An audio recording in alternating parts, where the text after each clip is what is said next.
Alright, the Subaru's been running pretty good with the twin turbos. It's been really enjoyable to take it out and drive it a bit, with the exception of I've been having problems with the clutch. And what's currently in the car is just the clutch from a 2002 USDM WRX with associated flywheel, and that is just not enough. I think it was rated for somewhere, 250-ish, maybe 300 horsepower. You could probably get through it.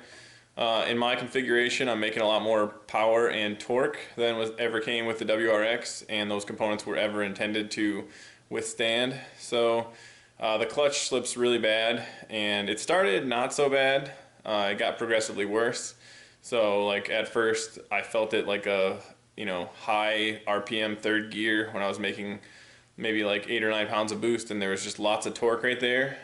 That's when I felt it. The RPMs spiked up. But since then, just being able to drive the car around has been nice. I babied it a little bit, but then finally, this past week, I had some friends that were having a little car meetup, and I took a lot of people for a ride. And I think I had 4 people in the car, and just, second gear, even the clutch is just making smoke. And I have a feeling that it's going to be pretty damaged when we pull it out of there. It's not actually falling apart, I wouldn't anticipate, but it's in pretty rough shape. And also I took the car for like a 120-mile drive, and I burnt through 7.5 gallons of fuel.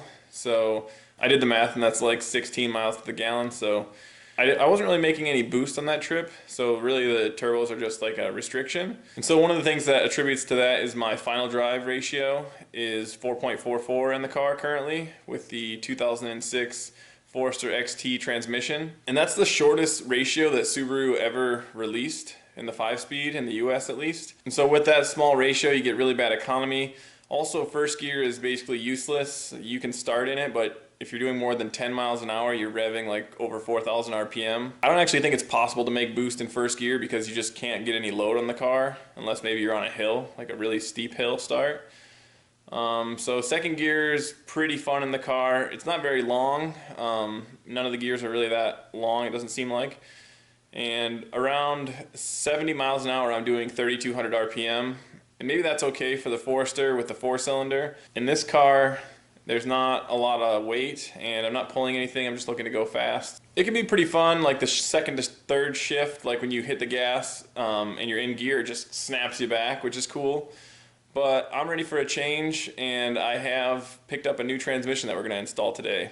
So here is the transmission from a 2006 USDM WRX, and this is a 3.7 final drive transmission. It's just a 5-speed. This came in the WRX from 06 to 07, and this was the only WRX that offered the 3.70 final drive. I did some math, and I think we'll be closer to 81 miles an hour in 5th gear at 3,000 RPM, so a little better economy. And the other thing that really prompted me to want to do this is when you put load on the car and you're starting to make boost, everything starts to spin up, and then all of a sudden you have to shift. So I think with this different final drive, I'll actually be able to stay in boost a little longer, and that'll allow me to just enjoy the car more. I think it'll make it a better driver, a better cruiser. Maybe there's a specific racing situation where I would have preferred the shorter ratio, but this is just going to be my daily driver, so I really want to be able to enjoy it and not, spend a bunch of money on premium just to watch it go out the exhaust. And so, along with the transmission today, I am going to install a new clutch and flywheel. So let me show you what I got here.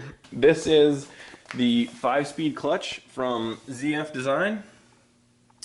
Found these guys on Facebook. I know they have a website. Make sure to contact them on Facebook and ask them, any questions. They were super helpful to me.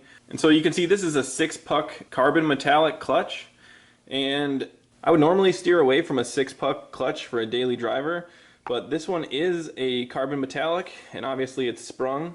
So I've been told that with, proper installation, you can expect to not have any chatter with this 6-puck setup. on just a street driven car. So we're gonna find that out. And when I say proper installation, you should also get a brand new flywheel. And so that's what I've done. This is the OEM flywheel for the 06 WRX. I think there might have been a dual mass, so this is like the single mass replacement for that. And so we're gonna install that with the rest of our clutch kit. And you can see it comes with some clutch lubricant and the alignment tool, as well as the pilot bearing and the throwout bearing.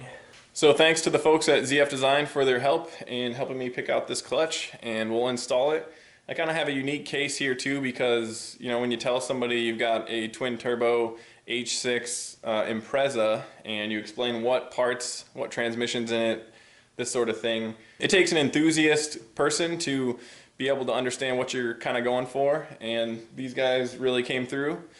Once I get it in the car and we'll do a little drive, I'll do a little bit of a review and tell you what I think of the clutch. I think it's going to hold the power that we have, so that's what's most exciting me today. So like I said, today we're going to be putting all that drivetrain in the Impreza, and you guys stick around and watch how it goes. I should have a friend or two stopping by to help me along the way. I don't anticipate we'll get it all done today. If we did, that'd be pretty killer.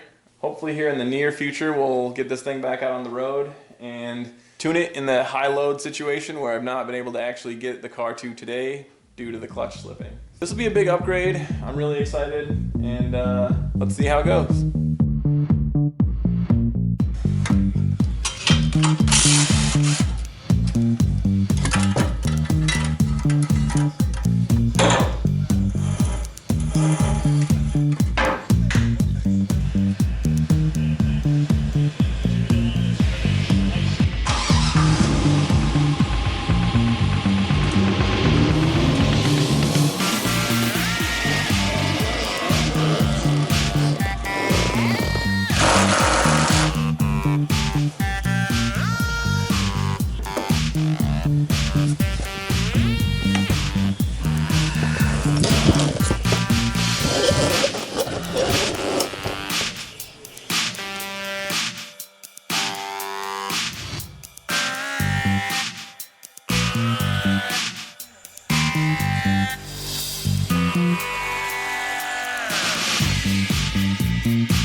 So I've been at it for about 3 hours, and I've managed to take the complete drivetrain out of the car.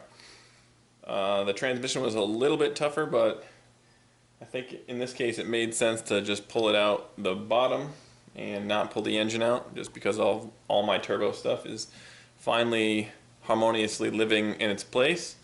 So I've pulled the trans out, pulled the drive shaft off, and pulled the differential out. And when you're doing the drive shaft and you're pulling that off, that allows you to not have to pull the axles off or the rear end of the car off at all. You can just drop the diff down and then pop the axles out, and that's no big deal. So that was a win. Now let's take a look at what we got just sitting out here. So there's the differential. It's been pulled out, and there is the transmission. Obviously the greasy one is the Forester XT trans, and this one is the WRX trans. Alright, there is the clutch on the back of the engine.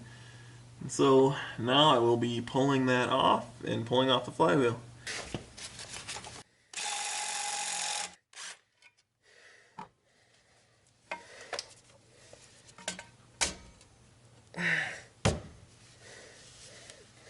So definitely the flywheel surface is a little bit glazed, I'd say. If we take a look at the clutch, looks like plenty of life left on it, just looks a little bit glazed over. So I just finished modifying the transmission to bolt to the EG33. The only real modification that you need to do is just figure out a way to bolt the starter on. The second starter bolt on the Phase 2 and newer engines just went all the way through to the bell housing, but The older style Phase 1 and the EG33 all have a 4-bolt belt housing, so you basically just use those long 4 bolts to go through, and that means that that 1 bolt will not go through to hold the starter in place. So I've done this modification in the past to my old transmissions, and this is what you have to do. So what I've done is just taken my angle grinder and grinded away that, so I can put this bolt in here, and that way it sits flush, it does not stick out, and that buys us basically tuck the bolt in there, then it sticks out here for the starter. So this one, this one, this one, and this one are all existing on the engine, but these other ones, there's 8 in total, do not exist on the back of the engine. They're not threaded, so you could drill and tap and then have those there, or you can just use the 4 bolts that exist and figure out how to mount your starter. Be interested to know how other people do it. Drill and tap, like I said, seems like a good idea, but if you have any cool ideas, let me know.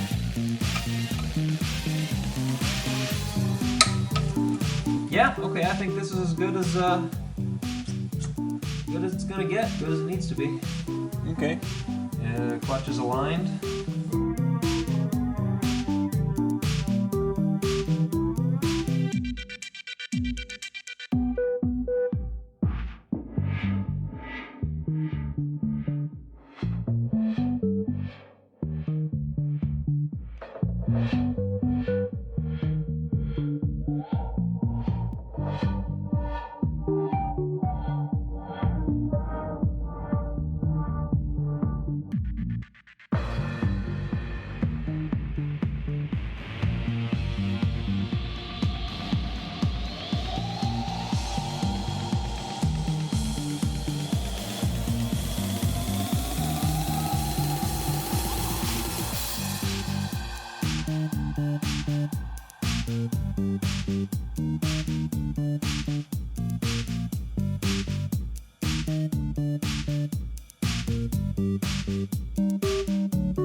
Alright, so I'm going to be reinstalling the differential, and I've had to audible a little bit on this one because I was attempting to use the differential from a 2017 Subaru Forester with the CVT non-turbo, because it also has a 3.7 final drive.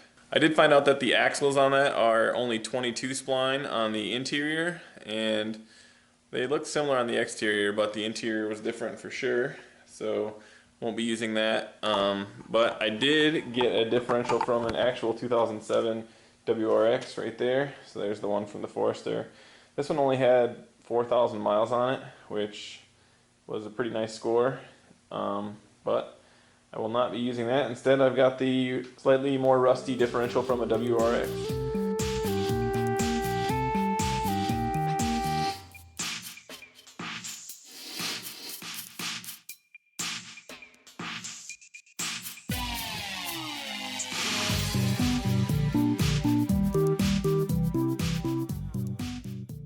I am very excited to finish off this drivetrain swap to test out the new clutch and see if it can hold the power of the twin-turbo EG33. In the next episode, I'll be finishing off the exhaust and then trying not to blow up the engine. Sometimes reality can be pretty cold and harsh. Take it easy, easy on cars.